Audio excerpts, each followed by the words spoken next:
우리 지난 주 말씀을 또 한번 이렇게 어린이 설교를 통해서 들으니까 또 좋네요. 맞습니다. 오늘은 감춰진 보물을 찾는 법이라는 제목으로 함께 말씀의 은혜를 나누기를 원합니다. 우리나라와 서해를 사이를 두고 있는 중국 산둥성에 지금 골드 러시가 벌어지고 있다고 하는 것입니다. 매장량 470톤과 328톤의 슈퍼 초대형 금광을 발견했습니다. 이런 금광이 30곳이 넘는 곳이 발견됐다는 것입니다. 올해 새로 확인된 매장량이 1000톤의 황금을 시가로 따지면 약 49조 원이 됩니다. 보통 광학구에서 매장량이 20톤이 넘어도 대형 금광이라고 하고요. 50톤 이상은 초대형 금광이라고 하는데 1000톤 이상의 황금이 묻혀있게 있다는 것을 발견하게 됐으니 얼마나 큰 초대형 금광이겠습니까? 또 지난 10일에는 라이저우시 산산타워 북쪽 바다 밑에서 2000m 밑에서 매장량 470톤의 금광이 발견됐습니다.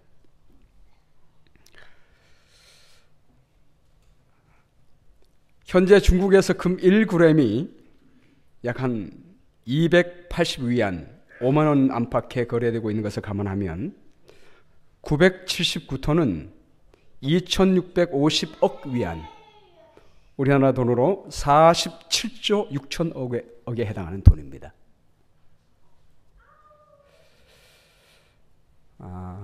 왜 이렇게 갑자기 금이 많이 발견되고 있을까요? 이 산둥성이 있는 이 땅은 라오저우 부근에 전통적으로 금이 많은 곳이라고 한다는 것입니다. 그런데 이전에는 금을 조사할 때 쇠망치, 나침판, 돋보기 이런 거 가지고 하다가 요즘 최근에 과학기기가 발전되면서 디지털 촬영기, 디지털 카메라, 보이스펜, 휴대위성 항법 장치, 노트북 컴퓨터가 발전되면서 많은 양의 금을 발견할 수가 있게 된 것입니다. 더구나 예전에는 수백 미터에 그쳤던 광물 자원 탐측 범위가 2km 안팎까지 확대되면서 해저 안에 있는 금도 발견하게 된 것입니다. 그래서 요즘 이 산둥성 지방에 황금을 찾기 위한 수많은 투자와 행렬이 이어지고 있다고 합니다. 오늘 본문의 말씀에 보면 마태복음 13장 44절 말씀에 천국은 마치 밭에 감추인 보화와 같으니 사람이 이를 발견한 후에 숨겨두고 기뻐하여 돌아가서 자기 소유를 다 팔아 그 밭을 샀느니라. 이전에는 은행이 발달되지 않았기 때문에 사람들이 보물을, 재산을 모아가지고 보석으로 이렇게 바꾼 다음에 전쟁이 나거나 위급한 때가 되면 상자 안에 넣고 밭에 감추어 놓았다는 것입니다. 그러다가 피난 갔다가 돌아오곤 했습니다. 근데 가끔 피난 갔다가 그 주인이 죽어서 돌아오지 못하는 경우가 있습니다. 그때 그 밭은 다른 사람에게 팔려오는 것입니다. 이 성경에 나타난 이 사람도 밭을 샀습니다. 사가지고 처음에는 이 밭을 산 것이 아니라 밭을 렌트해가지고 간 것 같아요. 밭을 갈다 보니까 쟁기에 뭐가 걸렸습니다. 확인해 보니까 거기에 뭐가 있어요? 보물을 발견하게 된 것입니다. 그러자 이 사람이 그것을 묻어두고 뭘 했습니까? 자기의 소유를 다 팔아서 그 밭을 산 것입니다. 마치 천국은 이와 같다라고 말씀하고 있습니다. 여러분, 성경에서 말하는 이 보물은 뭘 의미할까요?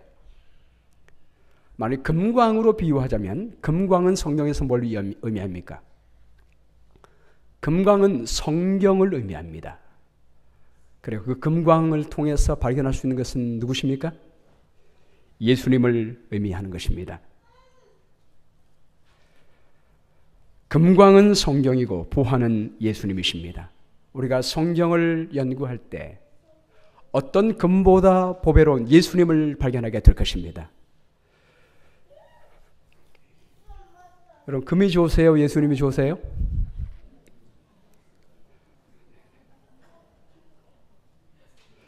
금으로 모든 것을 다 살 수 있기 때문에 금이 좋을 것이지만, 그러나 예수님을 얻게 되면 모든 것을 다 얻게 됩니다. 금은 우리에게 생명을 주지 못합니다. 금을 아무리 많이 가져도 영생을 누리지 못합니다. 그러나 예수님 안에는 영원한 생명이 있는 것입니다. 예수님을 얻게 될 때 우리는 모든 것을 얻게 될 줄로 믿습니다. 오늘 그래서 금광인 성경에서 예수님을 어떻게 발견하는지, 어떻게 찾는지 함께 나눠보도록 하겠습니다. 오늘 4가지 방법을 말씀드리겠습니다. 금보다 더 귀한 예수님 발견하는 법이니까 여러분께서 잘 숙지해 놓으시기 바랍니다. 4가지 방법이 있습니다. 첫 번째는 말씀 자체를 연구하라라고 하는 것입니다. 마가복음 7장 7절로 9절 말씀 우리 함께 읽어볼까요? 시작. 사람의 계명으로 교훈을 삼아 가르치니 나를 헛되이 경배하는도다 하였느니라. 너희가 하나님의 계명은 버리고 사람의 전통을 지키느니라. 또 이르시되 너희가 너희 전통을 지키려고 하나님의 계명을 잘 저버리는도다.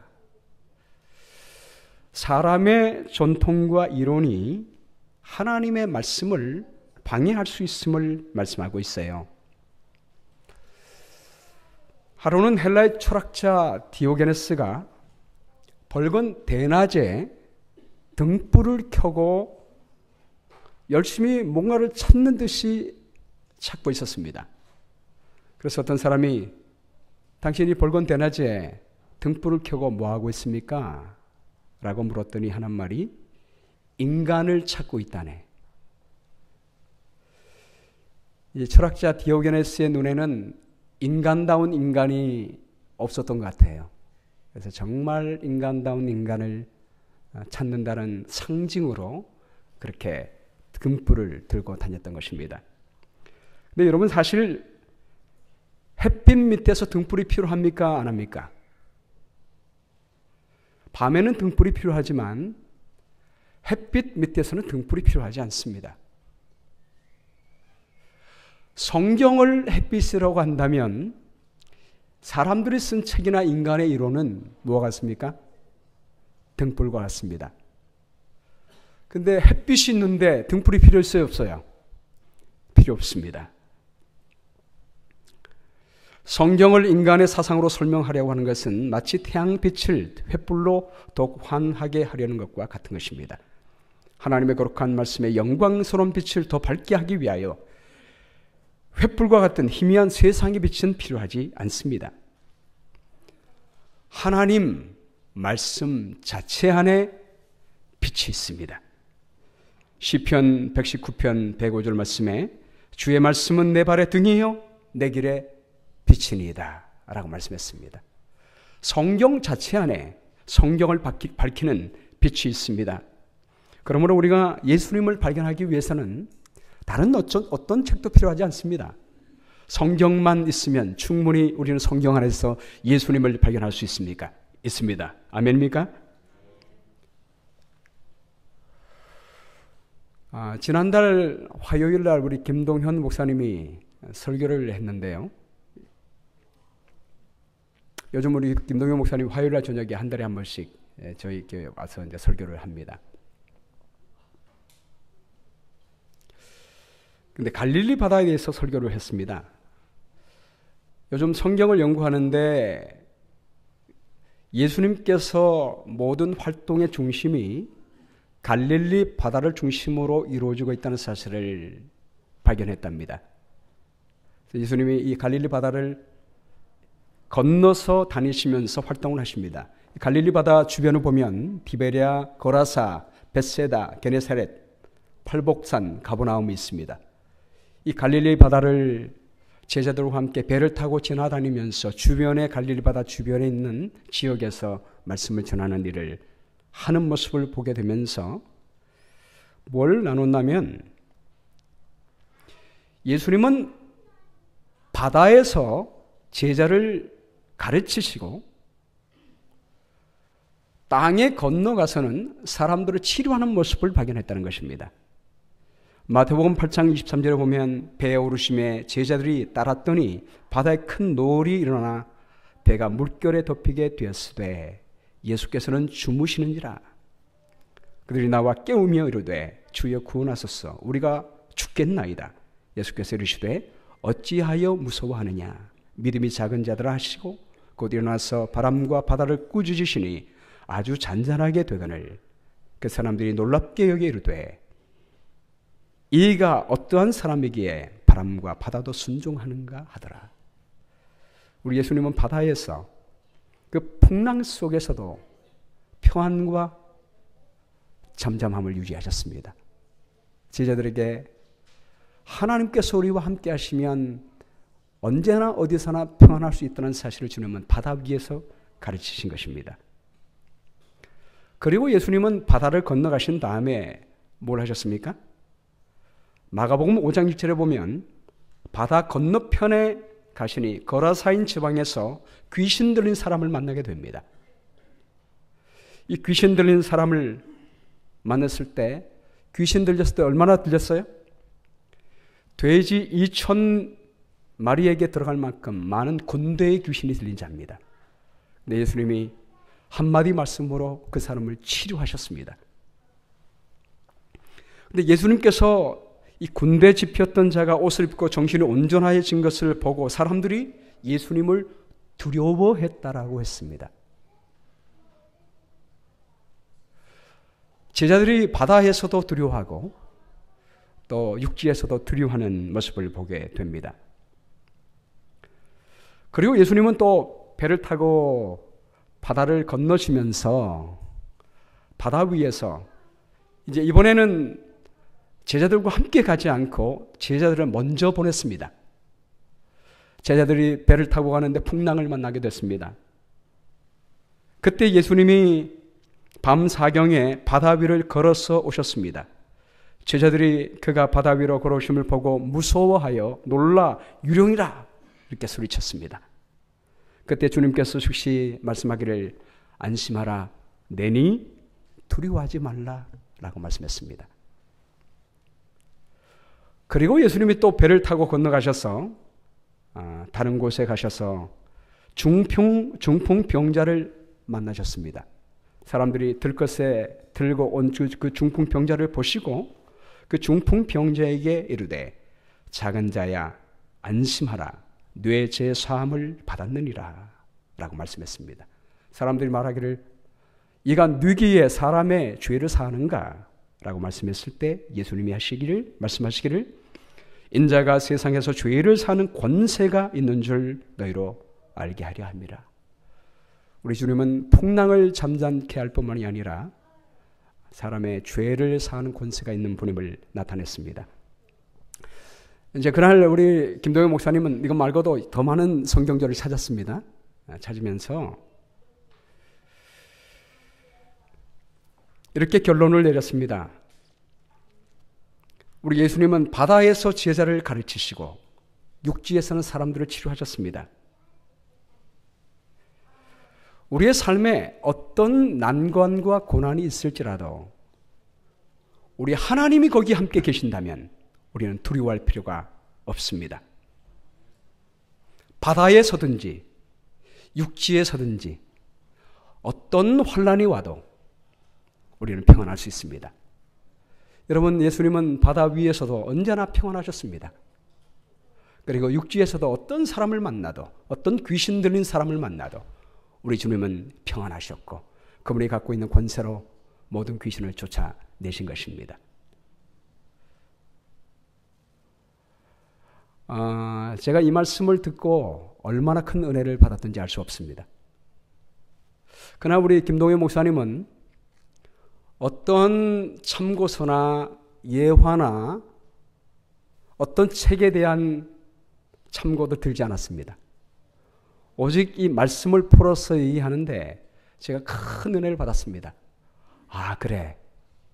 우리 예수님이 함께 하신다면 풍랑 같은 바다 위에서도 우리 예수님처럼 언제나 평안하게 잠을 잘 수가 있지. 그리고 육지에서는 어떤 사람을 만난다 할지라도, 어떤 필요가 있는 사람을 만난다 할지라도 우리 하나님께서 계시다면 하나님은 우리의 모든 필요를 공급해 줄 수 있는 분이시므로 두려워하지 말고 하나님을 바라보면서 사람을 도와줄 수가 있지 라는 말씀의 큰 은혜를 받았습니다. 이 말씀의 은혜가 얼마나 컸던지요, 이때 이후로 제 마음속에 평안이 찾아왔어요. 이 말씀의 임팩이 아직까지 있는 것입니다. 그 이후로 물론 이전에도 평안이 있었지만 이 말씀이 제 마음속에 있으니까 어떤 상황에도 두려워하지 않고 마음의 평안을 간직할 수가 있었습니다. 제 어깨에 힘이 이렇게 빠지고요, 힘을 빼고 이렇게 말할 수 있습니다. 지금도 여러분께 말씀할 때 두려움 없이 평안한 가운데 말씀을 합니다. 여러분, 하나님 말씀 자체 안에 능력이 있습니다. 우리가 말씀을 연구할 때 말씀의 이해를 위하여 다른 책을 연구하지 않아도 말씀만 우리가 아주 세밀하게 보게 된다면 말씀 안에서 귀한 은혜를 발견하게 할 수가 있는 것입니다. 제가 그날도 은혜 받은 것이 우리 김동현 목사님이 이 게네사렛 호숫가를 넘나들면서 호숫가 중앙에서, 호숫가 주변에서 제자를 가르치시고 병자를 고치셨던 그 장면들을 쭉 얘기하니까 그 말씀 속에서 은혜를 받게 된 것입니다. 여러분, 그러므로 우리가 말씀 자체를 연구할 때 능력이 있다는 사실을 여러분 기억하시게 되기를 간절히 바랍니다. 그러면 우리가 주석책이나 참고서를 보지 말아야 합니까?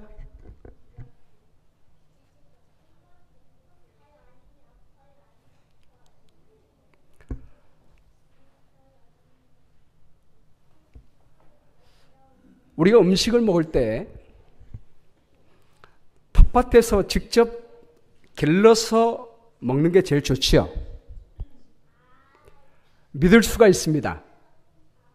농약 치지 않고 또 오르게닉 비료를 줘서 아주 가장 최선의 채소를 먹으면 가장 좋습니다. 근데 우리가 일을 하다 보면 시간이 없기 때문에 다 그렇게 할 수 없습니다. 그래서 밖에서 사서 먹어야 하는데 그럴 때 어떤 음식이 최선의 음식이에요? 내가 기른 것처럼 오르게닉 음식을 먹으면 좋습니다. 오르게닉 음식은 농약 치지 않고 오르게닉 비료를 주고 기른 음식입니다. 내가 확인해 보지 않고 보지 않았기 때문에 확신을 알 수는 없지만 그래도 FDA에서 또 공식 미국의 음식을 판정하는 기관에서 이거 오르게닉이라 판정된 것을 먹으면 최선의 음식을 먹을 수가 있는 것입니다. 마찬가지로 우리가 성경을 연구할 때도 내가 성경을 직접 분석해서 다 이렇게 하려면 시간이 많이 걸립니다. 엄청난 많은 시간이 걸려요. 가장 좋은 방법은 어떤 패시지를 연구하게 되면 예를 들어 마태복음 10장을 연구하게 되면 그 마태복음 10장에서 이 단어가 어떤 쓰임새가 있는지를 보는 것이 중요합니다. 그리고 마태복음 앞뒤 9장과 11장에서 어떻게 말하는지를 보면 좋고요. 또는 마태복음 전체에서 이 용어가 어떻게 사용되는지를 확인하면 좋습니다. 그리고 복음서에서 어떻게 말하는지를 보면 좋고, 그리고 신약 전체에서 이 용어가 어떻게 사용한지를 살펴보면 좋습니다. 그리고 구약에서는 어떻게 사용된지를 보면 좋습니다. 그런데 이렇게 살펴보려면 시간이 엄청 많이 걸리겠지요. 그래서 책을 볼 때 사람의 사상이 들어간 책보다는 말씀 자체를 연구해서 돕는 책들을 보면 그것은 책이라 할지라도 오르게닉이 될 수가 있습니다. 특별히 이 관주 성경 같은 경우는요, 여러분이 관주 성경을 보면 창세기 1장 1절에 태초에 하나님이라고 했으면 그 태초에 기억이 있죠. 그 기억 부분을 가만히 보면 태초에 관한 성경절이 쭉 나와 있습니다. 욥기 38장 4절, 시편 33장 6절 말씀 이렇게 쭉 나와 있습니다. 우리가 일일이 태초를 전체 성경을 찾자면 시간이 많이 걸리잖아요. 그래서 관주 성경은 다른 인간의 말이 아니라 성경 자체를 찾을 수 있도록 도운 책입니다. 그다음에 성구사전이 있습니다. 성구사전은 예를 들어서 마침내를 찾으면 마침내에 관한 모든 성경조를 쫙 찾아놨습니다. 이런 것들이요. 그리고 주속책들, 주속책 가운데는 신학자의 사상보다도 이런 방법으로 관주와 성구사전을 많이 찾고 또 원어 성경을 중심으로 많이 찾아서 도와놓은 주속책들이 있습니다. 여러분, 주속책에는 굉장히 많은 주속책이 있는데요. 신학자의 생각을 많이 적어놓은 주속책들은 좋지 않은 것입니다. 그러나 성경을 중심으로 성경을 이렇게 밝혀준 책들이 좋습니다. 특별히 우리 재림교회 성경 주석은 아주 좋은 주석입니다. 이런 면에서요.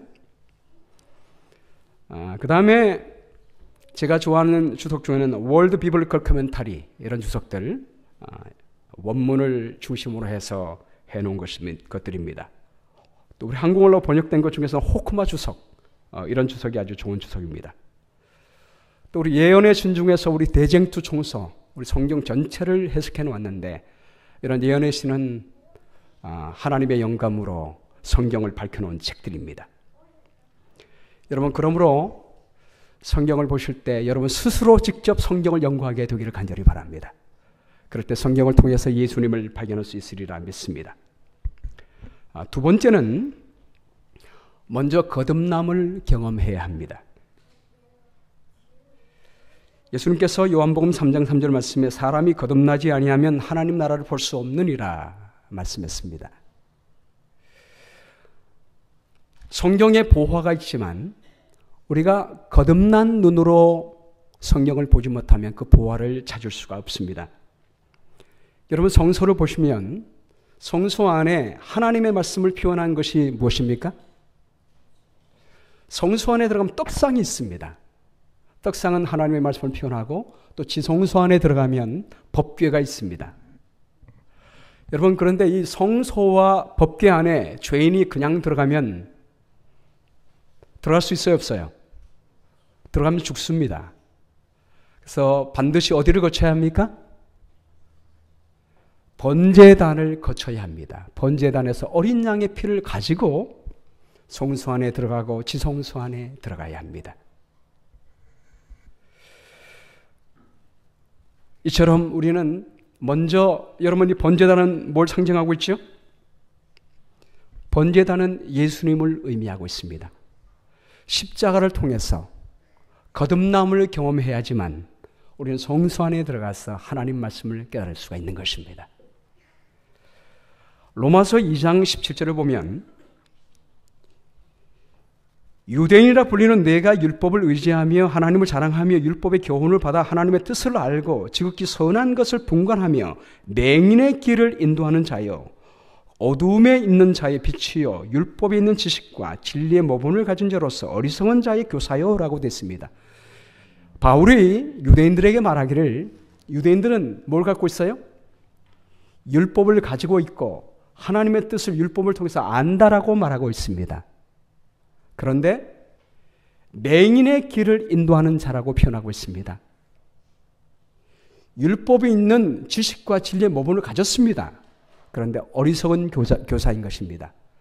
여러분, 유대인들의 문제가 뭐예요? 예수님을 발견하고 거듭나지 못한 상태에서 하나님의 말씀을 볼 때 말씀을 이해할 수가 없는 것입니다. 율법을 자랑하는 내가 율법을 범함으로 하나님을 욕되게 하느냐라고 말하고 있습니다. 우리가 거듭남이 없이는 율법을 아무리 봐도 마치 소경이 소경을 인도하는 것과 마찬가지입니다. 그러므로 우리는 먼저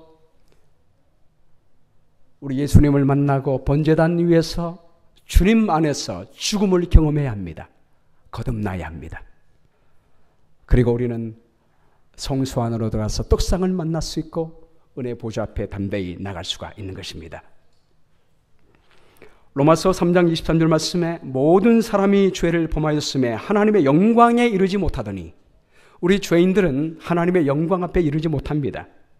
그러나 그리스도 예수 안에 있는 속량으로 말미암아 하나님의 은혜로 값없이 의롭다 하심을 얻은 자가 된 것입니다. 이 예수를 하나님이 그의 피로써 믿음으로 말미암아 화목제물로 세우셨으니 이는 하나님께서 길이 참으시는 중에 전에 지은 죄를 간구하심으로 자기의 의로우심을 나타내려 하심이라. 그리고 자기의 의로우심을 나타내사 자기도 의로우시며 또한 예수 믿는 자를 의롭다 하려 하심이라. 여러분, 예수님의 피로 말미암아 우리가 하나님의 은혜 보좌 앞에 담대히 나갈 수 있음을 감사하시게 되기를 간절히 바랍니다. 우리가 아무리 똑똑해도, 아무리 박사 학위를 가지고 있어도 거듭나지 못한 상태에서는 하나님의 말씀을 알 수가 없습니다. 그러나 우리가 아무리 무식한 사람이라 할지라도 예수님의 십자가를 의지하여 거듭난 마음을 가지고 하나님의 은혜 보좌 앞에 나간다면 하나님의 말씀을 깨달아 알 수가 있게 될 것입니다. 그래서 히브리서 10장 19절 말씀 함께 읽어볼까요? 시작. 그러므로 형제들아 우리가 예수의 피를 힘입어 성소에 들어갈 담력을 얻었나니 그 길은 우리를 위하여 휘장 가운데로 열어놓으신 새로운 살 길이요 휘장은 곧 그의 육체니라. 또 하나님의 집 다스리는 큰 제사장이 계심에 우리가 마음의 뿌림을 받아 악한 양심으로부터 벗어나고 몸은 맑은 물로 씻음을 받았으니 참 마음과 온전한 믿음으로 하나님께 나아가자. 저는 그래서 말씀을 연구할 때 항상 기도할 때요, 이 성소의 순을 따라서 기도합니다. 처음에 뜰로 들어가면 뭘 만나요? 번제단을 만나잖아요. 그 번제단 앞에서 예수님, 저의 죄를 다 고백합니다. 주님의 보혈로 제 모든 죄를 씻어주시게 되기를 바랍니다. 그저 씻는 것이 아니라 주님의 십자가 앞에서 제가 완전히 죽고 주님께서 제 안에 살아계시게 되기를 바랍니다. 또 물두멍을 거치면서 부활을 경험합니다. 그런 이후에야 성소 안으로 들어가서 하나님의 말씀 앞에 서는 것입니다. 그때 하나님께서 성령의 빛을 통해서 말씀의 빛을 깨닫게 해주는 것을 경험하게 됩니다. 세 번째는 성령의 지혜를 간구하라는 것입니다. 고린도전서 2장 14절 말씀에 육에 속한 사람은 하나님의 성령의 일을 받지 아니하나니 저희에게는 미련하게 보임이요 또 깨닫지도 못하나니 이런 일은 영적으로야 분별함이니라.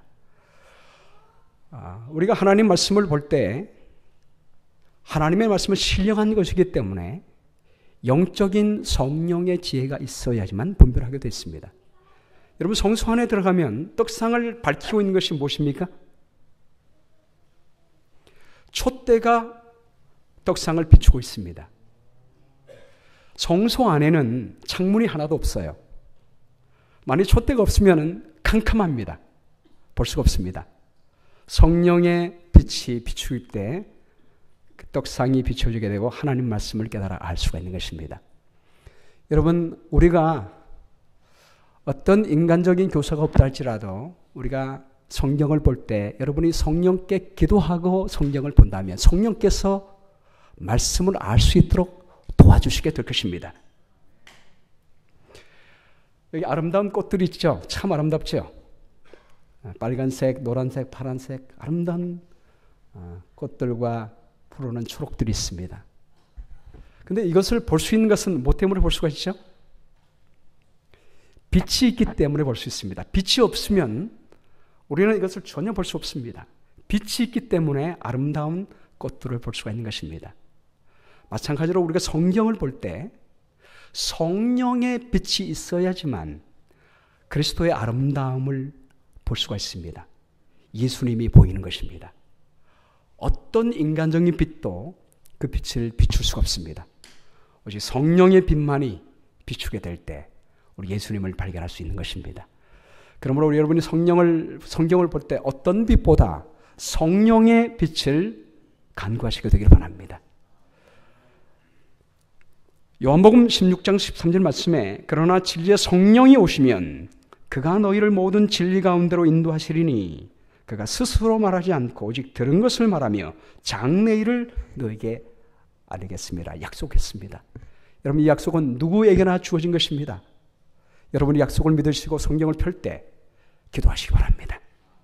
분명히 성령께서 여러분에게 하나님 말씀을 깨달아 알 수 있도록 도와주시게 될 것입니다. 요한복음 14장 13절 말씀 다 함께 읽어볼까요? 시작.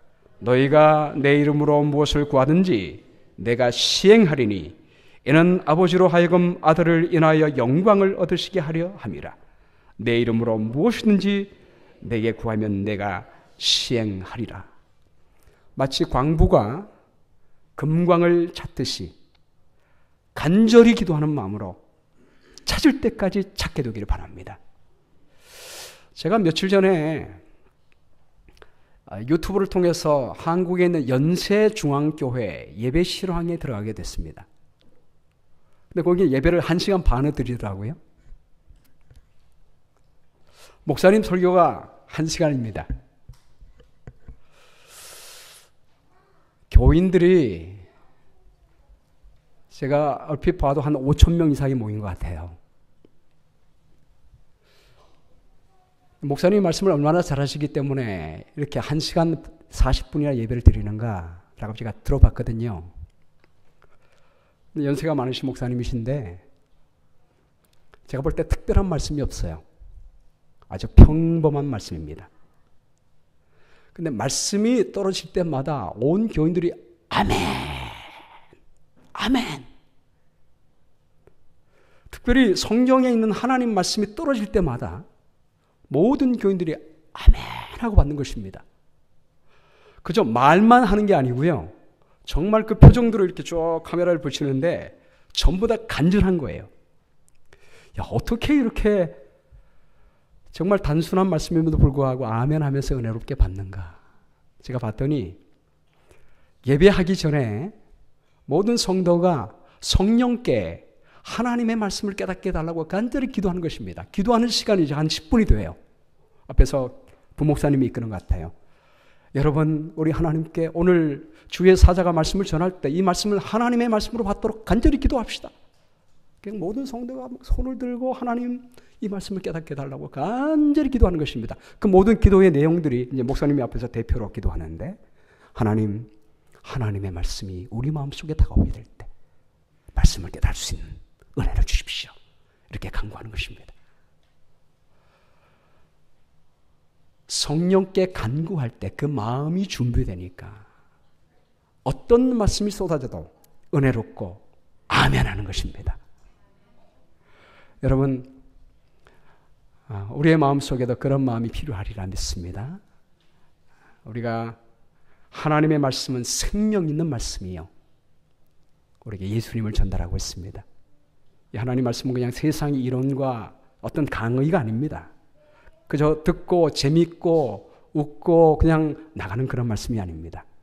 우리에게 생명해 주신 말씀이 들려주게 달라고 간절히 기도하는 마음으로 하나님의 말씀을 보게 되기를 간절히 바랍니다. 네 번째, 순종하고자 하는 마음으로 연구해야 합니다. 계시록 1장 3절 말씀에 이 예언의 말씀을 읽는 자와 듣는 자와 그 가운데 기록한 것을 지키는 자가 복이 있나니 때가 가까움이라. 우리가 말씀을 읽을 때 듣고 또 읽을 뿐만이 아니라 지킬 때 복이 있다라고 말씀합니다.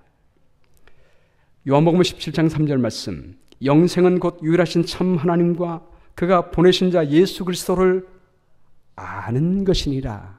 이 안다는 말이 헬라 말로 기노스코예요. 기노스코. 이 기노스코란 말은 체험적으로 안다는 것입니다. 지식적으로만 아는 것이 아니라 이 말씀을 순종함을 통하여 체험적으로 아는 것을 의미합니다.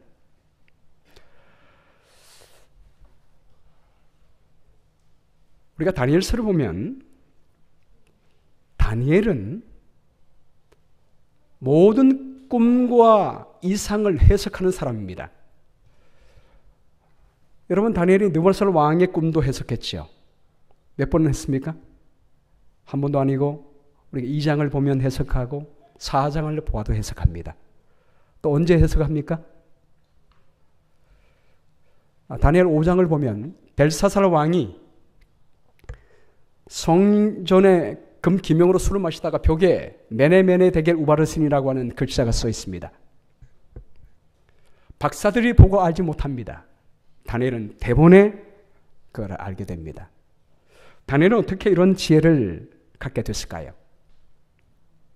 다니엘 1장 17절 말씀을 보면 하나님이 이 네 소년에게 학문을 주시고 모든 서적을 깨닫게 하시고 지혜를 주셨으니 라고 했습니다.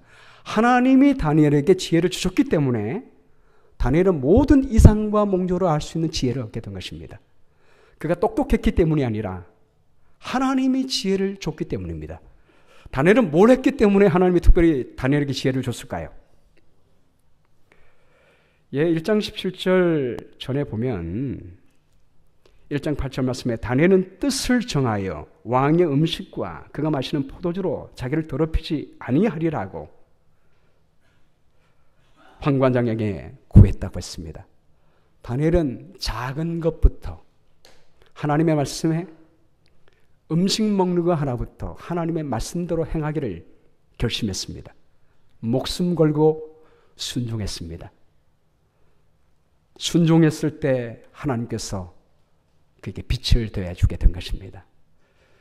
여러분, 하나님은 우리가 작은 것에 순종하면 더 큰 빛을 주시고요. 또 더 큰 것에 순종하면 더 밝은 빛을 주십니다. 우리가 아침에 이 태양이 떠오를 때 처음에는 미명이 떠오르지 않습니까? 한꺼번에 밝은 빛이 떠오르면 눈이 적응해요? 안 돼요? 적응이 안 됩니다. 하나님은 서서히 빛을 주시는 것입니다. 이것도 마찬가지입니다. 우리가 작은 빛에 순종할 때, 적응될 때 하나님이 더 큰 빛을 주시고 계속해서 순종할 때 하나님이 더 밝은 빛을 대주신 것입니다. 제가 이 모습을 보면서 요즘 성경을 볼 때 제가 새로운 시각으로 보기로 결심합니다. 성경을 연구하는 것은 그저 기도하고 또 다른 책들을 많이 본다고 해서 성경을 깨닫는 것이 아니라 주어진 하나님의 말씀을 순종할 때 하나님이 깨닫게 해주시는 것이구나 라는 사실을 알게 되면서 순종하는데 요즘 제가 초점을 맞추고 있습니다. 실물교훈 103쪽에 이렇게 설명합니다. 불순종은 성경에서 얻을 수 있는 풍성한 지식을 얻지 못하도록 문을 닫아버렸다. 성경을 이해한다는 말은 곧 하나님의 계명을 순종한다는 의미이다. 진리에 순종한 마음을 가지고 겸손한 마음으로 진리를 찾는 자들만이 성경을 이해할 수 있다. 사람이 어린아이와 같이 가르침받기를 좋아하고 하나님께 전적으로 복종하게 되면 하나님의 말씀 속에서 진리를 발견하게 될 것이다. 또 사람이 순종하고자 하면 그는 하나님의 정부의 경륜을 이해할 수 있게 될 것이다. 그리고 하늘의 세계는 그에게 그분의 은혜와 영광의 비밀을 탐구할 수 있도록 문을 열어주게 될 것이다. 한 번은 스펄전 목사님이 타 도시에 가서 자기가 운영하고 있는 고아원에 정말 돈이 필요하기 때문에 헌금을 거뒀습니다. 그래서 300파운드를 모금했습니다. 그래서 하나님께 하나님, 우리 아이들이 배고픈데 300파운드의 돈을 주셔서 너무 감사합니다. 이 300파운드를 어떻게 쓰면 좋은지 지혜를 주세요. 기도했습니다. 근데 하나님께서 어떤 음성을 들려주셨냐면 그 돈을 조지 뮬러에게 갖다 주라 라고는 음성이 들렸습니다. 그 당시에 조지 뮬러가 런던에서 고아원을 운영하고 있었어요.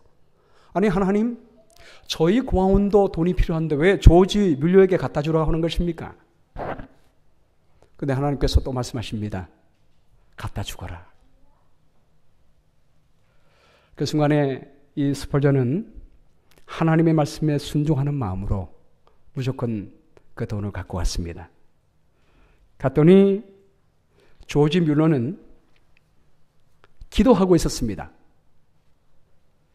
여보게, 조지, 하나님께서 300파운드를 당신에게 갖다 주라고 해서 가지고 왔어. 라고 했더니 조지 뮬러가 하는 말이, 목사님, 제가 지금 300파운드를 위해서 기도하고 있었습니다. 두 사람은 손을 잡고 눈물을 흘리며 기도했습니다.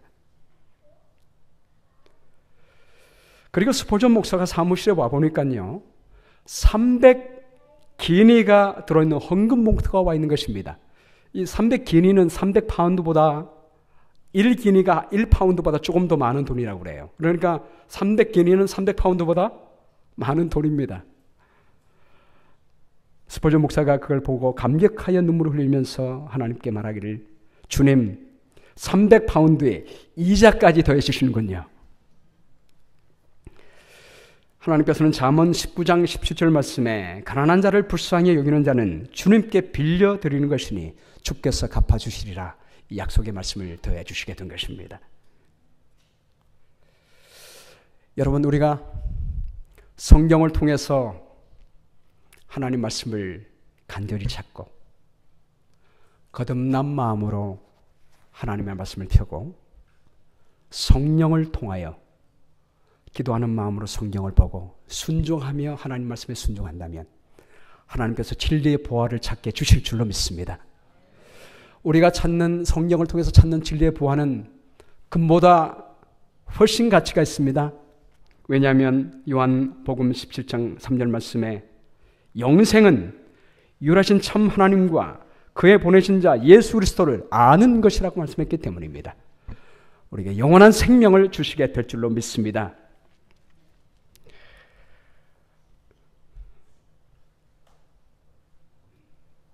(5월 5일) 날은 저희 결혼 기념일이에요. 5월 5일은 어린이날이죠. 저희가 어린이날에 결혼했습니다. 어린이날에 결혼했는지 어린이가 없어요. 그래서 어린이날이 되면 우리 아이들과 함께 보통 부모는 이제 뭐 놀이공원 가지만 저희는 어린이날이 되면 둘만의 기념식을 갖습니다. 아무래도 1995년도에 제가 광나루교회 있을 때 바로 강남 코스코에서 오토쇼가 있었어요. 그래서 둘이서 오토쇼를 갔습니다. 근데 사람들이 얼마나 많은지 벌써 줄 서 있는 게 눈에 보이는 겁니다. 그리고 주차장에 들어가는 길도 굉장히 긴 거예요. 그래서 저희가 머리를 쓰기를, 여보 나는 주차하고 갈 테니까 당신은 미리 줄을 서, 우리 티켓을 받아. 그렇게 작전을 짰습니다. 그래서 이제 그 입구에서 헤어진 것입니다. 제 아내는 줄 서러 가고 저는 주차장으로 갑니다. 한참 들어갔습니다. 주차하고 들어갔는데 문제는 사람이 얼마나 많든지 도저히 제 아내를 찾을 수가 없는 것입니다. 아침부터 저녁까지 구경은 하나도 못하고 서로가 찾다만 시간을 보냈습니다. 그리고 저녁까지 끝까지 못 찾고 저는 제 차를 타고 집에 돌아왔고 제 아내는 지하철을 타고 집으로 왔습니다. 집에 와서야 만난 것입니다. 근데 제가 몰랐는데 그랬다고 그래요. 제 아내가 저를 아무리 찾아서 없으니까 미아보호소에 가서 방송을 요청했더니 어른은 안 된다고 하는 것입니다. 그래서 제 아들 이름이 윤용화 어린이인데 5살입니다. 그래서 윤용화 어린이 5살 어린이 엄마가 찾고 있으니까 보호소로 와주세요. 그렇게 광고를 했다는 것입니다. 근데 저는 제가 있을 때는 그 방송을 듣지를 못했어요. 하루 종일 찾다가 모든 사람을 뒤지면서 그날 무슨 차가 있었는지 기억이 하나도 안 납니다. 제 눈 속에는 아내를 만나지 못했지만 집에 와서 보니까 얼마나 반갑든지 말이에요. 근데 하루 종일 그 결혼 기념일 날 둘이 함께 시간을 보내지 못했는데요. 가장 아내를 많이 생각한 날이었습니다. 그날 간절히 찾는 것이 무엇이구나. 오토쇼보다 가족이 제일 중요하구나. 그런 생각을 하게 됐습니다. 여러분, 우리가 성경을 통하여 예수님을 간절히 찾고 찾으면 우리가 얻는 것은 우리가 예수님의 형상으로 변화되는 것입니다. 모세가 시내산에 올라가서 40일 동안 하나님 말씀 볼 때 그의 얼굴에 광채가 빛났지요. 그 광채는 하나님의 형상을 보여주는 것입니다. 우리가 하나님 말씀을 통하여 예수님 찾기 위하여 간절히 찾고 생각하고 생각한다면 우리는 주님의 형상으로 변화되게 될 줄로 믿습니다. 누구나 이 지식을 얻을 수 있습니다.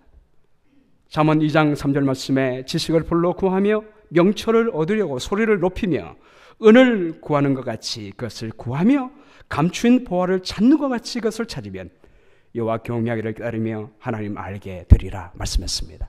우리 모두가 성경을 통하여 우리 주님을 발견하고 영생을 발견하고 주의 형상으로 변화되는 모두가 되기를 주의 이름으로 축원합니다.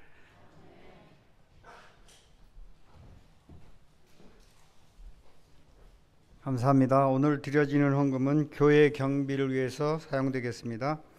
영혼을 구원하기 위하여 하나님의 사업에 돈을 투자하는 충성된 종은 하나님의 영광을 위하여 그의 재물을 사용하게 되므로 잘하였도다 착하고 충성된 종아 네 주인의 즐거움에 참여할지어다 라는 주님의 칭찬을 받게 될 것이다. 헌금하시겠습니다.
거룩한 말씀을 여완구하세 구주를 항상 찾아서 생명의 말씀 잘 알도록 날마다 가르침 받세. 거룩한 책을 연구하며 진리를 찾아 구하라. 주님의 귀한 성경 말씀 우리의 인도자로다. 거룩한 말씀을 여완구하세 하늘로 가는 길 찾아 영화로운 성에 이르도록 주님의 말씀 지키세. 거룩한 책을 연구하며 진리를 찾아 구하라. 주님의 귀한 성경 말씀 우리의 인도자로다. 거룩한 말씀을 여완구하세 죄인을 찾아 나아가 진리의 말씀 잘 가르쳐 구주를 믿게 할지라. 거룩한 책을 연구하며 진리를 찾아